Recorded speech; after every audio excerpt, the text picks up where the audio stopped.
নমস্কার, বলো কলকাতা টিভি থেকে আপনাদের সামনে আমি দুর্বা। সুন্দরবনে অ্যাসিড বৃষ্টির আশঙ্কা বিজ্ঞানীদের।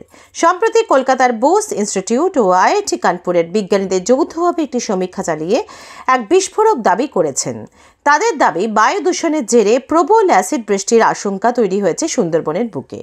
আর যদি তা সত্যি হয়, তাহলে ব্যাপক ক্ষতির মুখে পড়বে বিস্তীর্ণ বনাঞ্চল এবং সেখানে বসবাস করা প্রাণী থেকে মানুষেরাও।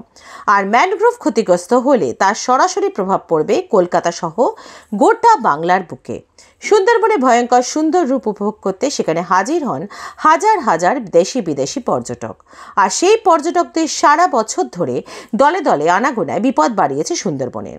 বোস ইনস্টিটিউটের রসায়ন বিভাগের অধ্যাপক অভিজিৎ চট্টোপাধ্যায় এবং আইআইটি কানপুরের গবেষক অভিনন্দন ঘোষের যৌথ গবেষণা রিপোর্টে দেখা যাচ্ছে, সুন্দরবনের বুকে অম্লত্ব বেড়ে গিয়েছে। গবেষকদের দাবি, ভারী ধাতুর সঙ্গে বিক্রিয়া করে বাতাসে ভাসমান দূষক PM 2.5 বা ক্ষুদ্রাতি ক্ষুদ্র কণা সক্রিয় অক্সিজেন যৌগ বা ROS তৈরি করে। এই ROS বা অক্সিজেন যৌগই মৃত্যু ডেকে আনছে সুন্দরবনের ম্যানগ্রোভ অরণ্যের। ফলে এই অবস্থায় সুন্দরবনের অঞ্চলে এখন বৃষ্টি হলেই সেটা হবে অ্যাসিড বৃষ্টি বলে দাবি করেছেন গবেষকরা। বলো কলকাতা নিউজ ডেস্ক থেকে আজকের রিপোর্ট।